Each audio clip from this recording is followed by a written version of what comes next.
Bonjour à tous, j'espère que vous allez excellemment bien. Aujourd'hui, on va faire le débrief de l'étape numéro 13 de cette Vuelta 2022. Étape qui n'a pas été extrêmement passionnante, encore une fois. On a vraiment une deuxième semaine qui est pas incroyable. Bon, je pense qu'on fera un bilan de la Vuelta le lundi ou le mardi après la Vuelta. Je pense qu'on aura des choses à dire sur la conception du parcours qui, je pense, n'était pas... Enfin voilà, il y aura beaucoup de choses à redire. N'hésitez pas à vous abonner à la chaîne, à réagir dans les commentaires, à mettre un pouce bleu, à partager la vidéo sur les réseaux sociaux, notamment auprès de vos proches si vous pensez que ça peut les intéresser. Dans les commentaires, n'hésitez pas à me dire de me parler de coureurs dont je n'aurais pas parlé dans cette vidéo. N'hésitez pas à mettre un pouce bleu, n'hésitez pas à vous abonner à la chaîne, n'hésitez pas également à aller sur TikTok, le débrief tous les soirs. N'hésitez pas aussi à aller sur Spotify, le premier épisode de PS 2.0 en ligne. 10 minutes sur la Coupe du Monde 1930 que vous pouvez accéder pour voir un petit peu ce que ça donne. Le EPS 2.0, même si il y aura un autre épisode certainement demain. J'enregistrerai certainement demain qui aura un format différent. Mais je vous en dis pas plus. Pas l'étape du siècle aujourd'hui, avec un parcours qui pouvait être intéressant parce qu'il y avait ce fameux match puncher-sprinter, mais qui n'était pas un parcours fait pour les baroudeurs parce qu'on était sur des routes énormes pendant une grande partie de la journée. Donc ce qui fait que, en plus les équipes de sprinters ont très très bien géré le coup. C'est vrai qu'on fait partir que 3 coureurs devant. Forcément, ça rend la course bien plus facile à contrôler. Ce qui fait qu'on a roulé sur un bon rythme, mais pas non plus sur un rythme de grand malade. On a roulé sur l'horaire le plus rapide, à peu près. On arrive à 17h15, qui était l'horaire le plus rapide. Mais c'est pas non plus un horaire démentiel. On a vraiment contrôlé l'étape parfaitement du côté des étapes des coureurs des équipes de sprinters, pardon. Et puis après, le sprint a été très linéaire, déjà parce qu'on a perdu quand même quelques sprinters sur chute ou pour Covid. Donc c'est sûr que déjà que les start list au niveau des sprinters n'étaient pas démentielles, forcément tu te retrouves à avoir plus grand monde, notamment plus Sam Bennett. Et puis Ackermann a toujours pas compris qu'un sprint c'est pas de sens. Je comprends même pas pourquoi ils n'ont pas fait sprinter Molano. Enfin il y a un moment je suis eux, des fois il y a certaines équipes, il y a des choses que je comprends pas toujours. Et Ackermann qui a toujours pas compris qu'un sprint c'est 200 mètres, 250 mètres, mais pas 400. Et puis après Pedersen, forcément c'était je pense l'adversaire numéro 1. Coquard est quand même un ton en dessous. Mais il prend 40 points, ce qui n'est pas négligeable. Et puis après, derrière, on avait des punchers. Donc les punchers, ça va quand même moins vite. À partir du moment où il y avait encore Pedersen ou notre ami Ackermann ou Coquard, c'était compliqué dans ce genre de cas. On a failli avoir une catastrophe encore une fois dans le dernier kilomètre. Un magnifique Dodane au kilomètre sous la flamme rouge, vraiment. Là, le Dodane, alors heureusement, c'était pas en descente. Mais on s'aperçoit que donc on n'a pas vraiment appris des erreurs du Tour de Burgos. Je sais pas. On aurait peut-être pu le raboter ou l'indiquer différemment parce que là en plus il était pas indiqué. Hein, vraiment, c'est quand j'ai vu la moto passer, je me suis dit ouh là là, il y a un Dodane. J'ai vu la moto passer, j'ai vu la moto sauter, mais il n'y avait pas de signaleur. Enfin, j'ai pas eu l'impression qu'il y avait de signaleur à ce moment-là pour siffler, pour dire au moins il y a un Dodane. Mais bon, on reste toujours sur les problèmes de sécurité. C'est fou parce qu'on a quand même... Alors là aussi, il va falloir un moment que les coureurs se prennent en main. C'est-à-dire qu'on a fait chier quand même l'organisateur de la Bretagne Classique pour qu'il retire 2 ribines parce qu'il y a des coureurs qui ont été gueulés à l'UCI. Par contre, au niveau du Tour de Burgos ou là au niveau de la course en Espagne, j'ai pas l'impression qu'on gueule énormément sur les organisateurs. Or, c'est un peu de leur faute. S'il y a un Dodane dans le dernier kilomètre, faut éviter ce type de situation. Soit arriver à un autre endroit, soit arriver 1 kilomètre après, mais le Dodane vraiment dans le dernier kilomètre ou à 1,5 km, non, c'est dangereux à ce moment-là du sprint. Et heureusement, on avait eu déjà 2-3 km vraiment de route qui montait. Le sprint n'était pas, c'était comme c'était linéaire. On avait la Jumbo qui emmenait fort à ce moment-là pour étirer le peloton. Donc heureusement, on s'est pas retrouvé avec un peloton très tendu à ce moment-là, parce que sinon ça aurait été bien plus catastrophique. Note de l'étape, j'ai mis 9 sur 20. Pourquoi je mets une meilleure note que sur d'autres étapes? Parce que on s'attendait pas à grand chose de toute manière sur un parcours comme ça. Enfin, on s'attendait pas non plus à un spectacle extraordinaire. Il y a quand même des coureurs qui ont tenté. Je pense à Roglic, je pense à d'autres qui ont tenté de faire le coup. Ça n'a pas marché. Bon, mais il y a au moins eu une tentative d'équipe de prendre en main la course. Après, bon voilà, c'est pas un parcours extraordinaire. Encore une fois, cette deuxième semaine, elle est pas faux folle. Bon, à partir de demain, par contre, ça va être un peu plus nerveux avec deux étapes de montagne, deux belles. J'irai pas jusque là, mais au moins on aura deux arrivées au sommet qui vont pas être si faciles que ça. On a fait le tour un petit peu de cette pré-étape, et ben on passe tout de suite au bilan des Bleus. Du côté du bilan des Bleus, je vais faire assez vite. Brian Cocard, une belle deuxième place. Alors déjà, ça va le rassurer parce que bon, Brian Cocard sur cette Vuelta, il y a eu une quatrième place à Breda, il y a eu une deuxième place là, mais sinon il y a eu quand même quelques ratés pour Brian Cocard. Je pense notamment à Chimolai. Pourquoi je dis ça va faire du bien pour le rassurer? Parce que Brian Cocard va quitter la course. L'effet classement UCI fait qu'il va maintenant tenter sa chance sur des courses 1-1, des épreuves de Coupe de France notamment, et que pour essayer d'éviter qu'il ait trop de jours de course, eh bien on a décidé que Brian Cocard quitterait la course à ce moment-là, surtout qu'il joue plus le maillot vert. Enfin, il joue pas un classement annexe non plus. Hein. S'il jouait le maillot vert, peut-être qu'on aurait décidé autrement, mais c'est pas le cas pour Brian Cocard.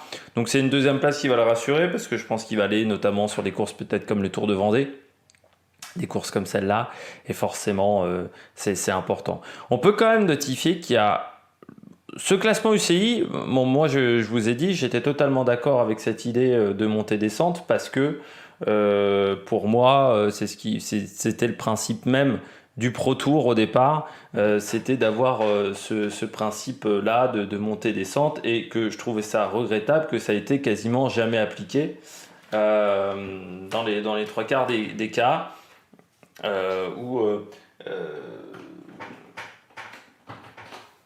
bien entendu j'ai pas mis dans le bon sens. Hop, hop, hop. On va essayer de rebrancher. Mais que, enfin, pour moi, c'était le principe même du Pro Tour et que ça avait quasiment jamais été appliqué, à part Cervélo qui était monté. Je crois Unibet aussi qui était monté de cette manière, et AG2R qui était monté la première année. Mais les trois quarts du temps, c'était de l'achat de licence, et moi, j'aime pas le principe de ligue fermée comme on a aux États-Unis. Le seul problème, c'est pas le barème de cette idée-là, c'est le barème UCI qui est mal fichu. C'est-à-dire que les courses par étapes sont moins intéressantes que les classiques. Alors, ce qui est bien, c'est qu'on s'en est aperçu grâce à cette année-là, parce qu'on s'aperçoit que grosso modo, si tu vas sur des Coupes de France ou sur des courses comme les Coupes de Belgique aussi, eh ben, tu récupères presque autant de points que si tu te fais 5 jours de course sur le Dauphiné et que tu finis deuxième. Il faut mieux en fait gagner 4 ou 5 Coupes de France que finir 5e ou 6e du Dauphiné ou d'une course comme ça. Et déjà, le Dauphiné est bien doté en termes de points. Il y a un petit problème. Il va peut-être falloir modifier ce barème pour que les courses par étapes soient de nouveau intéressantes au niveau du classement, parce que là, vraiment, les courses par étapes sont sous-dotées en points par rapport aux courses d'un jour. Sinon, après, l'idée même de montée-descente est très intéressante. Et puis, c'est ce qui permet aussi de donner de l'intérêt à cette fin de saison. Ça permet aussi d'attirer des stars sur des courses comme les Coupes de France. Mais je trouve que l'écart de points est quand même une chouille trop importante. Il faudrait enlever ou remonter le nombre de points des épreuves des courses par étapes. Mais c'est vrai que là, il faudrait, je pense, rééquilibrer les choses. Mais Brian Cocard, si Cofidis se sauve, ils pourront dire merci à Brian Cocard parce qu'il a quand même marqué des sacrés points sur la saison. Je pense notamment les Coupes de France, sa deuxième place sur le Tour de Suisse, donc là cette deuxième place également sur le Tour d'Espagne. Ça fait des points pour Brian Cocard. Et ça, c'est très important pour Cofidis. Et les 40 points qu'il a pris là aujourd'hui, ils vont peut-être être vraiment prépondérants à la fin de l'année. Même si pour moi, Cofidis, c'est pas l'équipe la plus en danger du côté UCI. C'est vrai que quand je vois EF ou Bike Exchange, je me dis c'est un peu plus craignos que Cofidis, surtout que Cofidis, je pense qu'ils doivent être dans le même cas que Total. Et le même cas surtout que la Lotto, c'est-à-dire que s'ils sont en deuxième division l'année prochaine, ils auront les invites pour les épreuves World Tour. Déjà parce que c'est une équipe française, mais deuxièmement parce qu'ils auront, je pense, suffisamment de points pour être dans les 2 premiers sur l'année 2022. Cofidis, ce qui n'est pas le cas de EF, ce qui n'est, je crois, pas le cas de Bike Exchange, et ce qui n'est encore moins le cas d'Israël, parce qu'il y a ce double intérêt-là au niveau du classement. Encore une fois, on fera certainement un point classement la semaine prochaine, et on va essayer à partir de la semaine prochaine d'en faire un par semaine, point de classement. Là je suis encore, pour tout vous dire, je vais essayer d'écrire encore 2 ou 3 EPS 2.0, donc c'est-à-dire d'avoir 2-3 semaines d'avance. Comme ça me permettra de faire ça, en sachant que, encore une fois, sur des EPS 2.0, je ne sais pas si j'en fais 4 par mois ou 3 par mois. Ça reste encore à discuter. Le montage n'est pas très long, par contre il y a un temps d'écriture, vu que tout est écrit, alors que là dans les vidéos que je vous fais, normalement rien n'est écrit, ou très peu de choses sont écrites. Donc Brian Cocard, vraiment une belle étape, un beau parcours, très intéressant, on va voir ce que ça va donner désormais, certainement sur les manches de Coupe de France. Quentin Paché, 6e aujourd'hui. Je vous avais dit que c'était ma grosse cote, je crois. J'avais mis Quentin Paché en grosse cote, voilà. Bon, je trouve que c'est une grosse cote qui a plutôt bien marché, 6e. De toute manière, Fabien Linhart, pour moi, c'était pas suffisant pour un parcours comme ça. Et puis, bon, c'était avant de voir le plantage hier de la Groupama, mais comme quoi les jours défilent et ne se ressemblent absolument pas. Et Quentin Paché, je trouve qu'il a fait vraiment une belle performance, 6e, voilà, 6e derrière Van Poppel, Fred White, Ackermann, Coquard, Pedersen. Il est 6e derrière que des mecs qui sont plus rapides que lui. Ça montre quand même qu'il a progressé dans ce type d'arrivée-là, un Quentin Paché. Il avait fait 3e derrière Colbrelli et Matthews sur le Tour de Catalogne. Il avait fait aussi 2 ou 3 derrière Higuita sur le Tour de Pologne, où il avait fait un bon Tour de Pologne. Ça montre aussi que la forme est là. C'est un coureur qui s'est un peu retrouvé quand même chez Groupama. Il avait une dernière année chez BNB qui avait été compliquée. Et là, je trouve qu'il s'est vraiment retrouvé. Et à l'intersaison, peut-être que ça sera encore plus facile pour Quentin Paché, qui a fait aussi un gros travail d'équipier pour ses leaders cette année. Il ne faut pas le négliger. Mais je trouve que vraiment, Quentin Paché, il a fait une bonne saison. Et pour les championnats du monde, parce que vu que Julien Lafilippe, ça semble compliqué, Quentin Paché, avec notamment, pourquoi pas, un Christophe Laporte, ça pourrait être des coureurs intéressants pour les championnats du monde en Australie. On fera pas figure de favori, quoique avec Laporte, bon, voilà, Laporte Wout van Aert, ça peut être un beau duel. Mais Quentin Paché, ça peut être intéressant, et puis ça peut permettre d'ouvrir un petit peu le jeu et de pouvoir tenter des choses de loin. Vu qu'on partira pas favori, et puis on part peut-être plus favori, c'est pour l'épreuve encore une fois de contre-la-montre par équipe. Quand on voit la forme en ce moment d'Audrey Cordon-Rago, qui enchaîne plutôt les belles perfs, je crois, du côté des Pays-Bas en ce moment pour le cyclisme féminin. Je regarde ça de loin, j'ai pas le temps de le faire. Très clairement, déjà pas le temps de faire les autres courses. Enfin voilà, je vous le dis, j'ai pas le temps de faire les autres courses masculines, mais j'ai pas plus le temps pour faire du cyclisme féminin en ce moment. Pourtant, il y a des belles courses, hein, mais il y a eu le Tour de Scandinavie, tout ça. Peut-être que l'année prochaine, on arrivera à se débrouiller autrement. Peut-être que j'arriverai à avoir la fibre, à regarder 2 courses en même temps. Mais pour le moment, c'est pas le cas. On poursuit avec les coureurs au top. Attaque de Marlou! Du côté des coureurs au top, on va aller vite. J'ai mis Pedersen. En même temps, Ackermann lui a facilité la tâche. Hein. C'était surtout un duel face à Ackermann. Bon, voilà, Ackermann s'est encore planté. Pedersen qui remporte son étape, puisqu'il était en tête du maillot vert. Là, maintenant, ça crédibilise un petit peu Pedersen pour le maillot vert. Alors pour le maillot vert, maintenant, ça va être très difficile d'aller le chercher.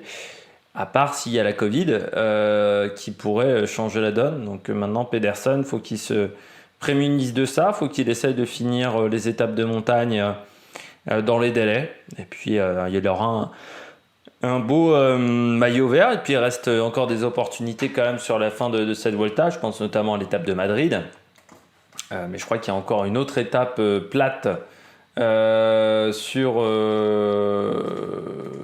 la troisième semaine. Oui, du côté de Tomares, c'est assez. Alors il y aura 2 boss du côté de Tomares, donc il faudra voir les punchers pour être bien. Mais ça peut être une étape intéressante pour des coureurs comme ça. Et puis bien entendu Madrid, là aussi, ça sera très intéressant pour ces 2 étapes-là. C'est sûr que le reste devrait être un peu trop compliqué pour Pedersen. Mais voilà, il a été régulier, il s'est fait battre par Bennett qui était plus fort, ensuite il a fait du bon job. Là, il arrive quand même à gagner sans avoir un énorme train parce que Danoulle est plus là et Alex Kirch et c'est pas Stuyven.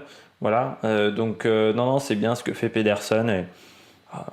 On parlait de coureurs où certains ont dit malédiction, il y a certains qui ont noté Pedersen comme malédiction avec le maillot de champion du monde. Excuse-moi, mais c'est un petit peu ce qui lui a permis de se révéler, Pedersen, hein. C'est ce maillot de champion du monde. Donc j'ai du mal à comprendre comment des mecs peuvent dire ça a été une année compliquée. Surtout que l'année 2020, autant l'année 2020 a été mauvaise pour Pedersen, à part Kurn, Bruxelles, Kurn, il n'y avait rien à se mettre sous la dent, autant 2020, c'est plutôt pas mal, hein. Moi j'aimerais bien avoir les mêmes performances que lui avec un maillot de champion du monde, quoi, hein. Donc voilà, de temps en temps, j'ai du mal à comprendre certains suiveurs du cyclisme pour raconter ce genre de choses.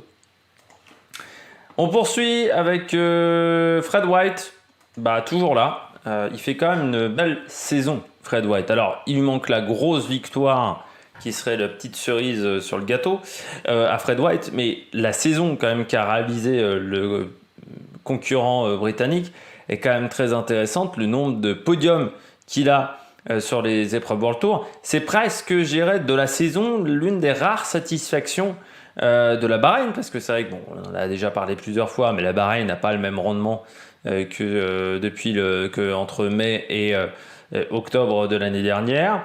Et c'est vrai que Fred White est presque le seul qui donne satisfaction. Tout a commencé pour lui presque sur le Tour de Suisse où il a été très bon. Et puis ensuite, il a enchaîné avec un très bon Tour de France, un bon Tour d'Espagne. Des Jeux du Commonwealth où il fait 2e du contre-la-montre et 5e de l'épreuve en ligne. Et puis, il a fait également 7e du Tour des Flandres cette année, ce qu'il faut noter. Non, il n'était pas sur le Tour de Suisse, pardon. J'ai dit une bêtise, Fred White. Parce qu'il il a eu une grosse période de trou, même dans sa saison, quand tu regardes. C'est ce qui lui permet aussi d'être performant. C'est qu'il n'a pas couru du 1er mai au 26 juin, et il a même très peu couru en avril. Mais c'est quand même une belle saison. 8e et 7e sur Paris-Nice aussi, sur à Dun-le-Palestel et à Mantes-la-Ville. 2e à Saint-Étienne cette année, et puis c'est son 4e top 10. 5e top 10 si on compte le contre-la-montre par équipe, donc c'est vraiment bien. Il lui manque que la victoire, sa première victoire en carrière, mais peut-être que ça viendra en fin de saison ou l'année prochaine pour Fred White. Mais il n'y a pas que Ethan Hayter et Thomas Pidcock en Grande-Bretagne. Il ne faudrait pas oublier Fred White. Et ils ont à peu près tous le même âge en plus, hein, donc c'est intéressant aussi de voir le niveau de performance de Fred White. Et puis je termine avec un coureur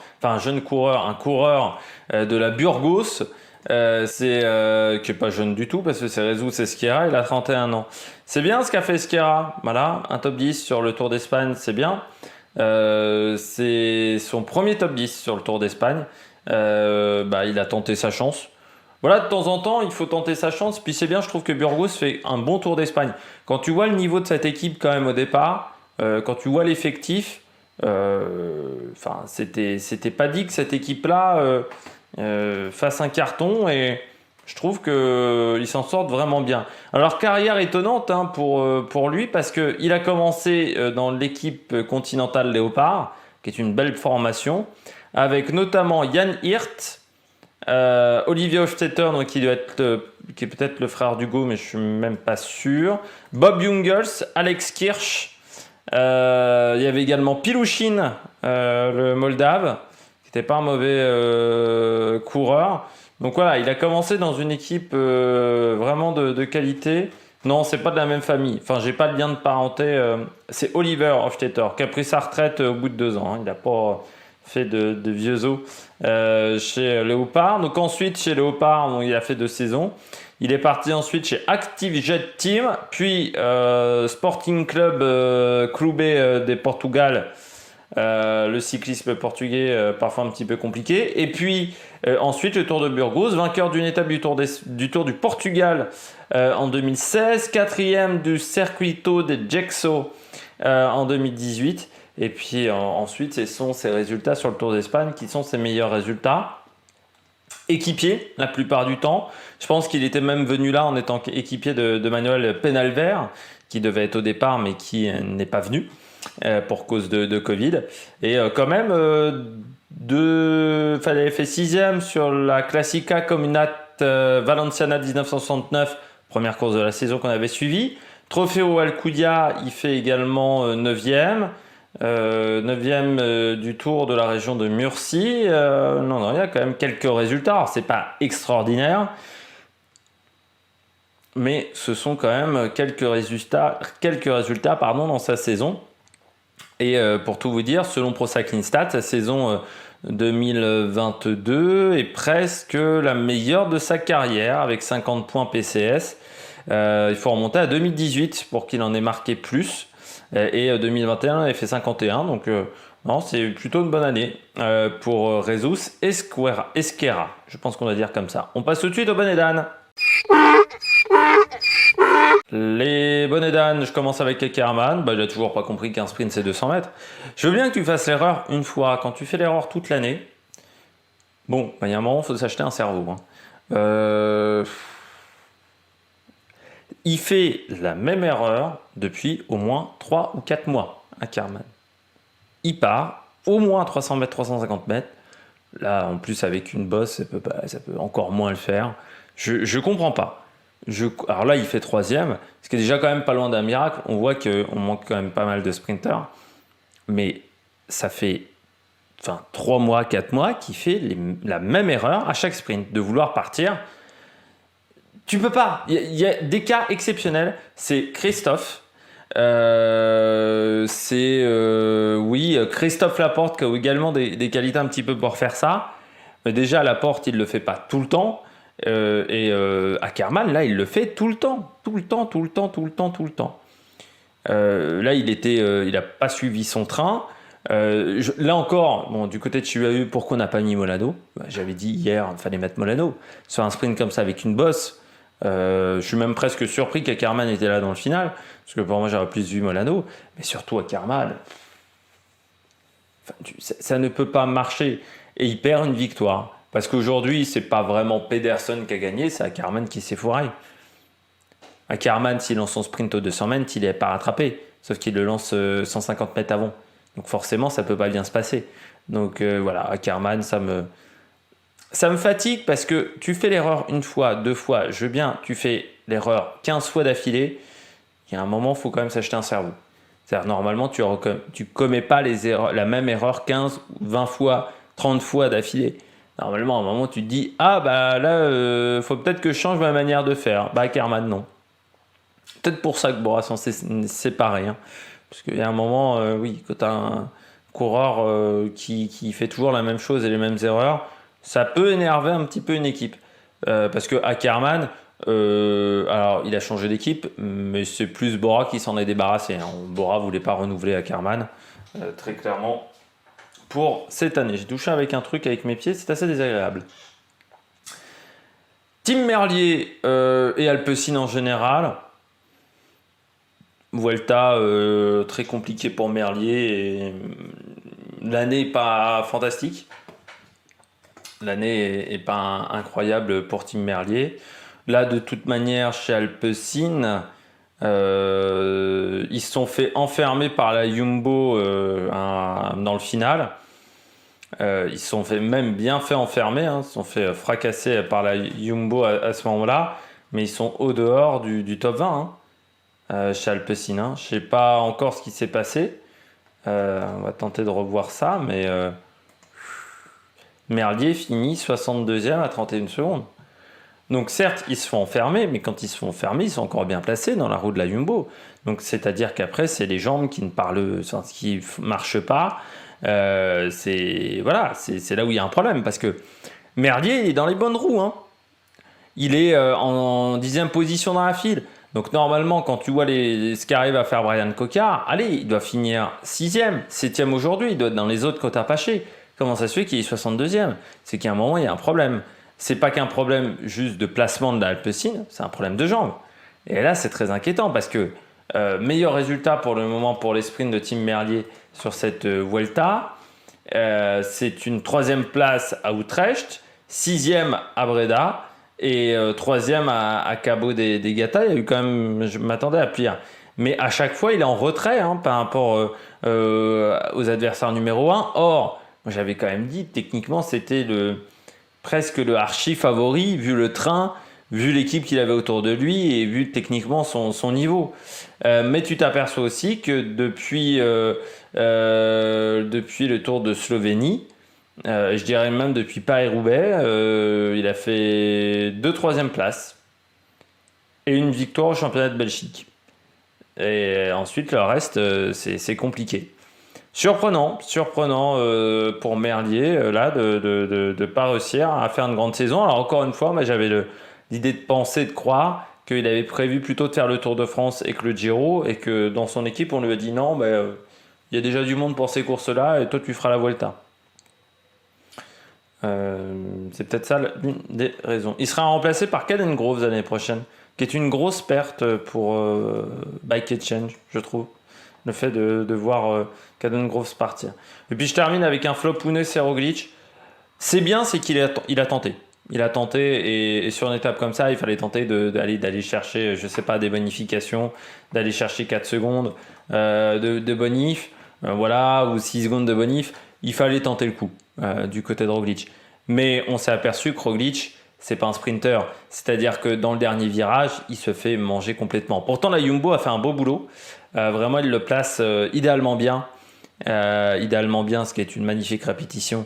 Il le place parfaitement dans le dernier kilomètre. Vraiment, ils sont à l'avant. C'est eux qui tiennent la barre. Il est presque même trop tôt devant. Mais en fait, c'est pas ça le problème. C'est que lors du virage à droite, eh bien, à ce moment-là, il se retrouve à l'extérieur et complètement engoncé et coincé dans les balustrades. Et après, sa course est finie.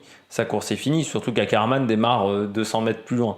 Donc c'est fini pour Roglic. Il prend la 2e place. Bon, ça n'a pas marché. Mais ça montre que Roglic, il n'est pas là pour faire 2 ou 3. Il est là pour gagner. Roglic, donc, il va tout faire pour gagner.